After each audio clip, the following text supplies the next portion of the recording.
طبیعت سنبھلنے کا نام نہیں لے رہی، اس لیے حضور نے فرمایا ہے ابو بکر سے کہو کہ نماز پڑھا دیں۔ حضرت ابو بکر نماز پڑھانے کے لیے مصلی پہ آئے، نماز پڑھانے کے لیے مصلی پہ تشریف لائے۔ فرمایا جیسے ہی حضرت ابو بکر مصلی پہ نماز پڑھانے کے لیے تشریف لائے، نماز پڑھا رہے تھے، اللہ کی قدرت دیکھیے، حضور صلی اللہ علیہ وسلم کی طبیعت کچھ سنبھلنے لگی، جو محسوس ہوا کہ طبیعت میں کچھ طاقت آ رہی ہے، طبیعت سنبھل رہی ہے۔ آپ حضور صلی اللہ علیہ وسلم نے حضرت عباس اور حضرت علی دونوں کا سہارا لیا، ایک ہاتھ حضرت علی کے کندھے پر رکھا اور ایک حضرت عباس کے کندھے، اور یوں دونوں کا سہارا لے کر حضور صلی اللہ علیہ وسلم مسجد کے اندر تشریف لے آئے۔ دو لوگوں کے سہارے پہ امام الانبیاء سرور دو عالم صلی اللہ علیہ وسلم گھسٹتے ہوئے پاؤں کے ساتھ مسجد کے اندر تشریف لا رہے ہیں نماز کے لیے، اور امت کو یہ پیغام دیا جا رہا ہے اللہ کے واسطے مسجد سے اپنا تعلق کمزور نہ ہونے دینا، نماز کو کبھی ہلکا نہ سمجھنا۔ یہ امام الانبیاء ہیں، یہ سرور کائنات ہیں، جو بخشے بخشائے ہیں، جو معصوم ہیں، لیکن اس کے باوجود امت کو نماز کی اہمیت بتائی جا رہی ہے کہ اللہ کے حبیب دو لوگوں کے سہارے پر مسجد کے اندر تشریف لا رہے ہیں، دو لوگوں کے سہارے مسجد میں تشریف لا رہے ہیں، اور مسجد میں آئے حضرت ابو بکر رضی اللہ تعالی عنہ نماز پڑھا رہے ہیں، نماز پڑھاتے پڑھاتے محسوس ہوا حضور تشریف لے آئے، نماز میں محسوس ہوا حضور تشریف لے آئے ہیں۔ جیسے ہی حضور کی آمد کا پتہ چلا، حضرت ابو بکر مصلی سے پیچھے سرکنا شروع ہو گئے، مصلی سے پیچھے سرکنے لگے، پیچھے ہٹنے لگے آہستہ آہستہ، کہ اب مصلی کے اصل وارث آ چکے ہیں، اب اللہ کے حبیب کے ہوتے ہوئے کوئی اور مصلی پہ کھڑا ہو، یہ کیسے ممکن ہے؟ حضرت ابو بکر نے یہاں پر ایک عقیدہ بھی سمجھا دیا، کہتے ہیں نا کہ ہر جگہ موجود ہے، ہر جگہ موجود ہے، ہر جگہ موجود ہے۔ حضرت ابو بکر نے سمجھا دیا کہ جب رسول موجود ہو تو پھر مصلی پہ آنے کی ضرورت کو کسی کو نہیں، اگر حضور ہر جگہ ہیں، میری آپ کی یا آج کے علماء کی کیا مجال ہے کہ حضور یہاں موجود ہو اور میں مصلی امامت پہ کھڑا ہو جاؤں؟ یہ حضرت ابو بکر عقیدہ بتا رہے ہیں، عقیدہ سمجھا رہے ہیں لوگوں کو، امت کو، کہ جب حضور موجود ہیں پھر مصلی پہ آنا یہ حضور کی بے ادبی ہے۔ حضرت ابو بکر پیچھے ہٹنے لگے، حضور صلی اللہ علیہ وسلم نے فرمایا حضرت ابو بکر کو، ابو بکر نماز جاری رکھو، نماز پڑھاؤ۔ حضرت ابو بکر پیچھے ہو گئے، حضور صلی اللہ علیہ وسلم آگے تشریف لے آئے، پھر حضور صلی اللہ علیہ وسلم بیٹھ گئے، حضور نے بیٹھ کر امامت کروائی، حضور نے بیٹھ کر، اور یہ جمعرات کا دن عشاء کی نماز ہے، ربیع الاول کا مہینہ ہے، فرمایا بیٹھ کے حضور صلی اللہ علیہ وسلم نے نماز پڑھائی۔ جب نماز پڑھائی گویا یوں سمجھیے حضور امام تھے اور حضرت ابو بکر حضور کے مکبر تھے پیچھے۔ آپ اس کو آسان لفظوں میں یوں سمجھتے ہیں کہ حضور حضرت ابو بکر کو پڑھا رہے ہیں اور ابو بکر باقی امت کو پڑھا رہے ہیں۔ حضور صلی اللہ علیہ وسلم نے یوں نماز مکمل کی اور فرمایا ابو بکر، جب میں نے کہا تھا کہ رک جاؤ تم پڑھاؤ نماز، کہ یا رسول اللہ فداک امی و ابی، میرے ماں باپ آپ پر قربان، ابو بکر کی کیا ضرورت ہے کہ آپ کی موجودگی میں مصلی پہ کھڑا ہو جائے؟ ابو بکر کی کیا وجہ؟ تو یوں وہ عشاء کی نماز حضرت ابو بکر رضی اللہ تعالیٰ عنہ نے مکمل کی، شروع کی، پھر حضور آ گئے۔ تو یہ جمعرات کا دن، پھر جمعے کا دن، پھر ہفتے کا دن، پھر اتوار کا دن، یہ تین دن پانچوں نمازیں، جمعے کا دن پانچوں نمازیں، ہفتے کا دن پانچوں نمازیں، اتوار کا دن پانچوں نمازیں حضرت ابو بکر نے مصلی رسول پر پڑھائی ہیں۔ جب رسول اللہ صلی اللہ علیہ وسلم اس کائنات میں موجود تھے، ابھی بیمار تھے، اپنے حجرے کے اندر تشریف فرما تھے، مسجد میں آنے کی سکت اور قوت اور وہ طاقت نہیں تھی سب کے اندر کہ خود مسجد میں تشریف لا کر مصلی امامت پہ کھڑے ہوں۔ ایک نماز جمعرات عشاء کی نماز، جمعہ 5 نمازیں، ہفتہ 5 نمازیں، اتوار 5 نمازیں، اور پیر کا دن جس دن رسول اللہ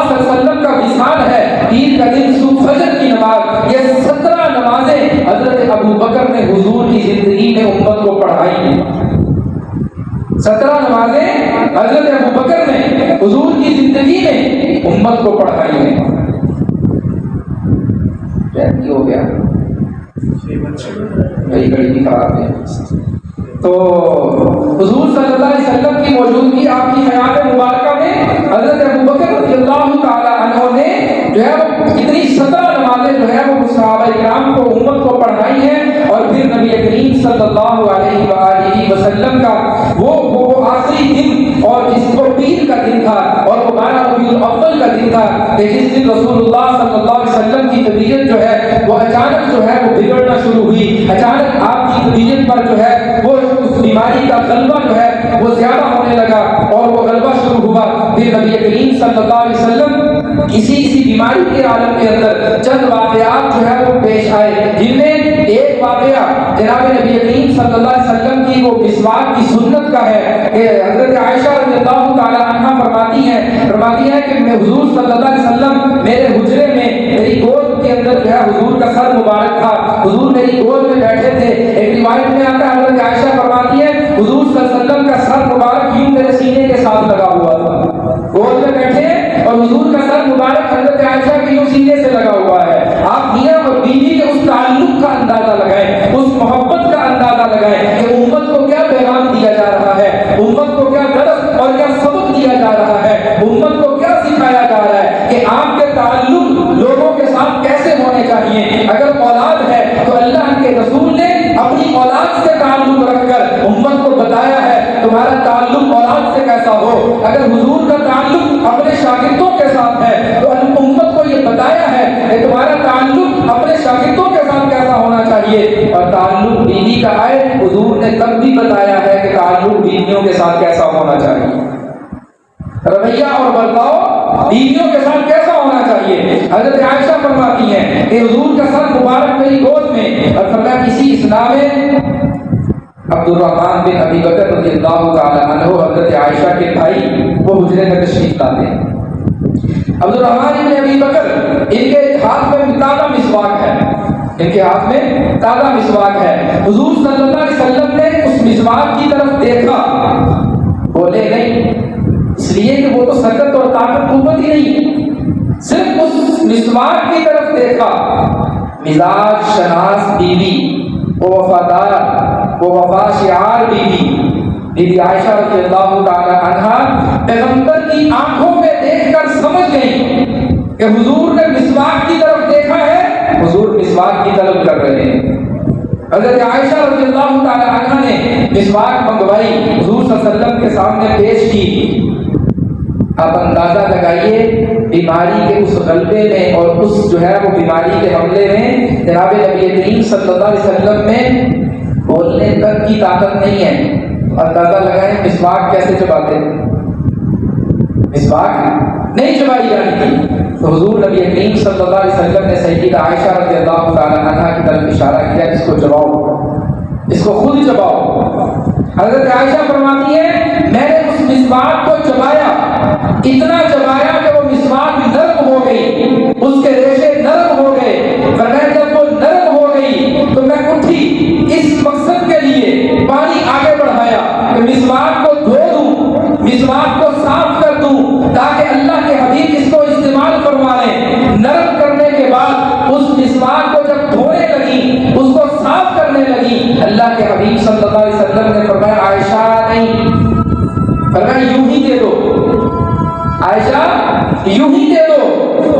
اللہ کے حبیب صلی اللہ علیہ وسلم نے حضرت عائشہ کا چبایا ہوا وہ مسواک بغیر دھوئے اسی طرح جو ہے وہ خود استعمال فرمایا. حضرت عائشہ رضی اللہ تعالی عنہ فرمایا کرتی تھی مجھے اس بات پر فخر ہے کہ اللہ نے مجھے یہ سعادت دی ہے کہ اللہ نے میرے اور اللہ کے حبیب کے لعاب کو اکٹھا کر دیا. فرمایا کرتی تھی کہ مجھے اس بات پہ فخر ہے، اپنے لیے اس کو سعادت سمجھتی تھی.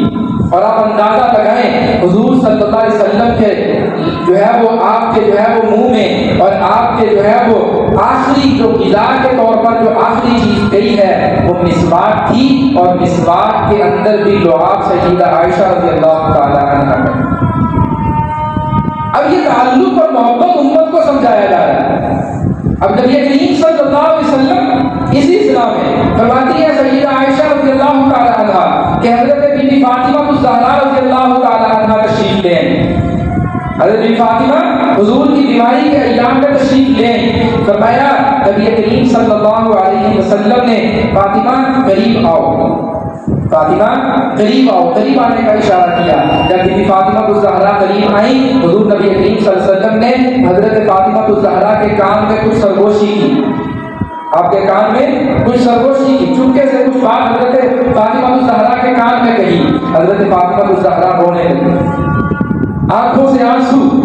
رو رہی ہیں. پھر تھوڑی دیر پھر فرمایا فاطمہ قریب آؤ. جب قریب آئی تو پھر کان کے اندر کچھ کہا. حضرت فاطمہ مسکرانے لگی، فاطمہ الزہرا مسکرانے لگی. حضرت عائشہ فرماتی ہے اس وقت حضور کی کیفیت یہ تھی، کیفیت کیسی تھی کہ مجھے جرأت نہیں ہوئی کہ میں حضرت فاطمہ سے پوچھ سکوں کہ فاطمہ بیٹی بتاؤ بابا جان نے جو ہے وہ کیا کہا ہے، بتاؤ بابا نے کان میں کیا کہا ہے. کہ پہلی سرگوشی کی تو رونے لگی، دوسری سرگوشی کی تو مسکرانے لگی، یہ کیا واضح کیا ہے. حضرت عائشہ فرماتی ہے اس وقت حضور کی کیفیت ایسی تھی کہ مجھے ضرورت نہیں ہوئی کہ میں حضور سے کہ حضرت فاطمہ سے یہ پوچھ سکوں. لیکن فرمایا کہ جب حضور کا وصال ہو گیا بعد میں ایک موقع پر فرماتی ہیں میں نے بی فاطمہ سے پوچھا کہ فاطمہ ذرا بتاؤ تو صحیح حضور نے اس وقت کان میں کیا کہا تھا. بی فاطمہ فرماتی ہیں جب میں نے پہلی بار کان قریب کیا تھا اللہ کے حبیب نے مجھے یہ بتایا تھا کہ فاطمہ بیٹی تمہارے بابا کے جانے کا وقت آ گیا ہے، تمہارے بابا کی جدائی کا وقت آ گیا ہے. فرمایا اس لیے رونے لگ گئی تھی، اس غم میں، اس پریشانی میں. فرمایا جب دوسری بار کان قریب کیا تو فرمایا تھا فاطمہ بیٹی مجھ محمد سے جس کی سب سے پہلے ملاقات ہوگی وہ تو ہی ہے، مجھ محمد سے. تو پھر میں خوش ہو گئی کہ دنیا تو عارضی ہے، دنیا تو وقتی ہے، فنا ہو جانے والی، ختم ہو جانے والی ہے. اللہ جلد میرے بابا سے مجھے اس جو ہے وہ ابدی زندگی کے اندر ملاقات کروائے گا. تو میں اس بات پر خوش ہو گئی. اب یہ نبی کریم صلی اللہ علیہ وسلم کے وہ آخری لمحات ہیں کہ جب آپ اس کائنات سے رخصت ہو رہے ہیں، اس کائنات سے جو ہے وہ جا رہے ہیں. اللہ کے حبیب صلی اللہ علیہ وسلم کا سر مبارک آپ کی جو ہے وہ گود کے اندر ہے اور مسجد صحابہ کرام سے بھری ہوئی ہے. سارے صحابہ مسجد کے اندر جمع ہیں، سب کے سب صحابہ اس انتظار میں ہیں کہ 3 دن گزر گئے، اللہ کے حبیب جو ہے وہ مسجد میں جلوہ افروز نہیں ہو سکے، اللہ کے حبیب کا دیدار نہیں ہوا. ایک صحابی آئے، پیغام بھیجا کہ یا رسول اللہ سب انصار جمع ہیں، کس مقصد کے لیے جمع ہیں؟ آپ کے دیدار کے لیے جمع ہیں، آپ کے چہرے کی زیارت کے لیے جمع ہیں، لہذا باہر تشریف لائیے. وہ انصار انتظار کرتے رہے، چلے گئے، پھر واپس آئے، پھر گئے، پھر آئے. تو یہ 3 دن صحابہ کرام کا یہی معمول رہا. بار بار حضور کے گھر کے حضرت عائشہ کے حجرے کے چکر لگ رہے ہیں کہ حضور اپنے حجرے سے باہر تشریف لائیں، ہم حضور کا دیدار کریں، حضور کے چہرہ انور کی زیارت کریں. لیکن حضور صلی اللہ علیہ وسلم اس بیماری کی وجہ سے اپنے گھر کے اندر ہیں. سیدہ عائشہ کی گود مبارک میں سر ہے. فرماتی ہیں حضرت عائشہ کہتی ہیں کہ حضور صلی اللہ علیہ وسلم جب آپ کے آخری لمحات تھے تو اللہم رفیق الاعلی، اللہم بالرفیق الاعلی، اللہ کے رسول صلی اللہ علیہ وسلم یہ دعا کر رہے ہیں کہ اب اللہ سے ملاقات کا وقت آ گیا ہے،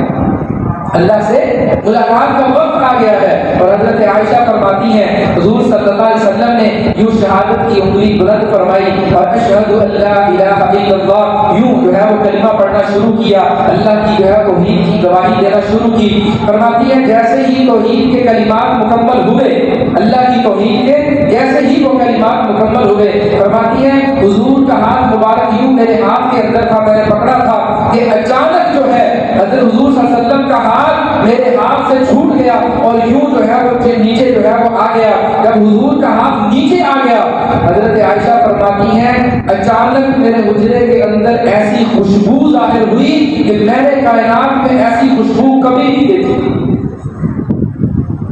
ایسی خوشبو ظاہر ہوئی. اور وہ خوشبو مبارک حضور صلی اللہ علیہ وسلم کی روح مبارک کی تھی، وہ خوشبو حضور صلی اللہ علیہ وسلم کی روح مبارک کی تھی.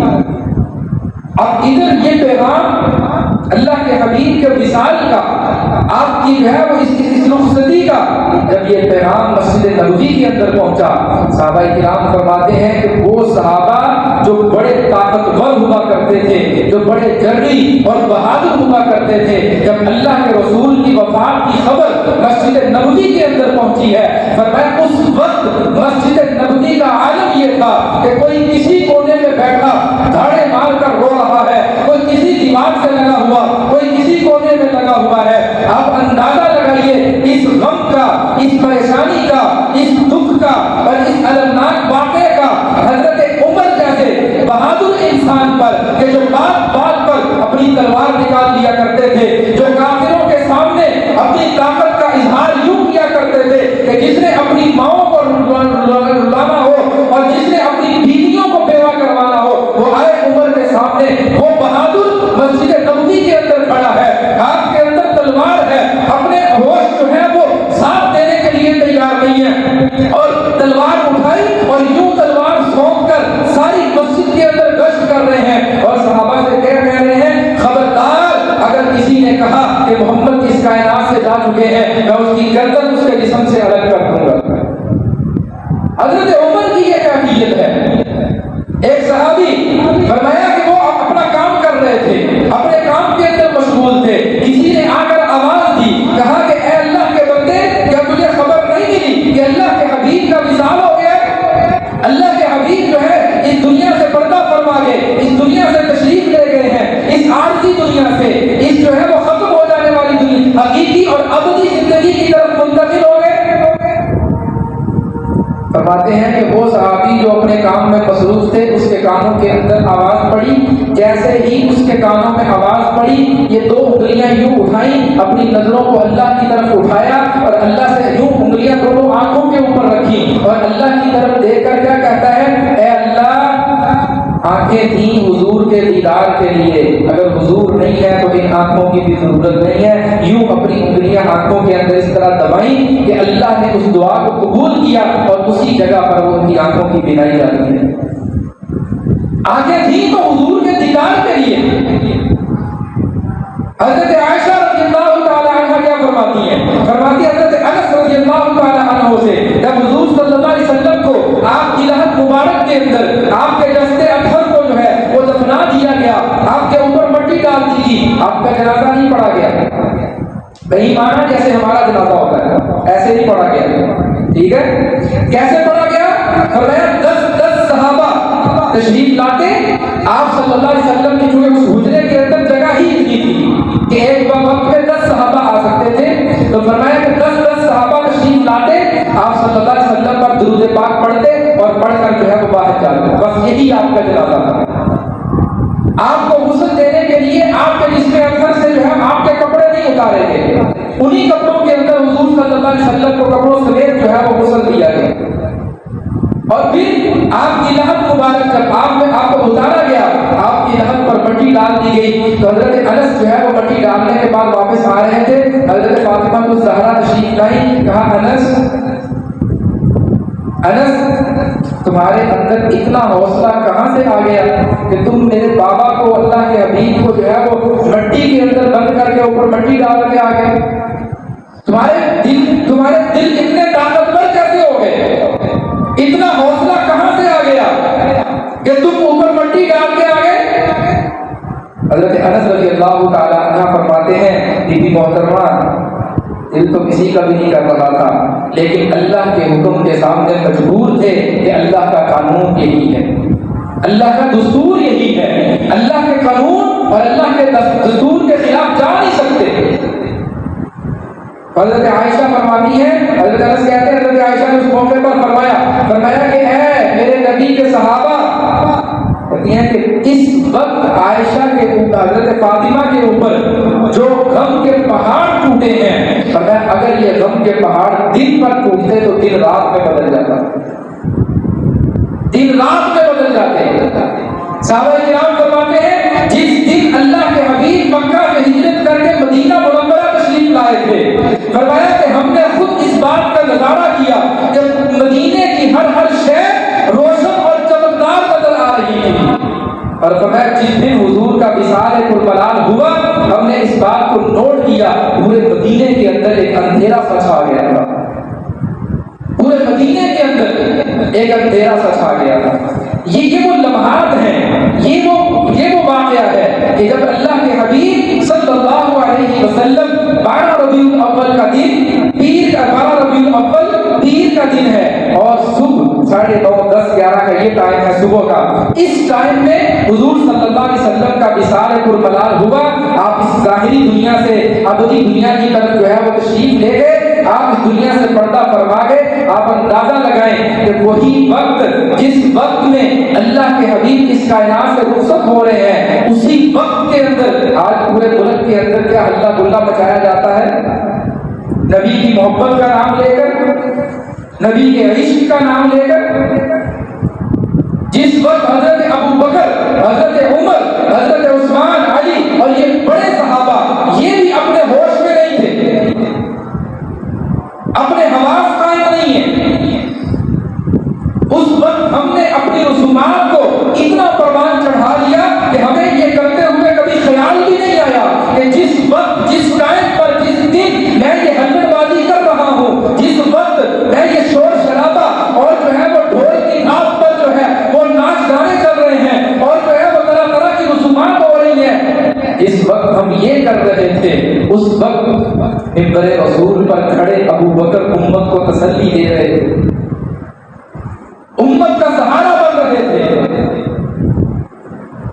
تو بات اس کرنے کا مقصد ہے کہ ہم نے ایک چیز کو یاد رکھا، دوسری چیز کو بھول گئے۔ نبی کے جانے کا غم، نبی کے جانے کی جو ہے وہ ہم تو وہ منائے جس کا کوئی مر گیا ہو، ہم تو وہ منائے جس کا کوئی مر گیا ہو۔ تو کیا یہ بات حضرت فاطمہ کی سمجھ میں نہیں آئی تھی جو آج تمہاری سمجھ کے اندر آ رہی ہے؟ حضرت فاطمہ کس بات کا غم بنا رہی ہے؟ حضرت فاطمہ کس لیے یہ بات ارشاد فرما رہی ہے کہ مجھ پر جو غم کے پہاڑ ٹوٹے ہیں، اگر دن میں ٹوٹتے تو یہ رات میں بدل جاتے۔ غم تو وہ بنائے جس کا وہ مر گیا۔ تو یہ ساری حقیقت ہے، اس حقیقت سے منہ موڑ لینا، اس سے روگردانی کرنا اور اس کو پس پشت ڈال دینا، یہ گویا اپنے آپ کے ساتھ بے انصافی کر رہے ہیں۔ اللہ تعالیٰ سے دعا ہے اللہ ہم کو حقیقی واقعہ حضور صلی اللہ علیہ وسلم کی محبت نصیب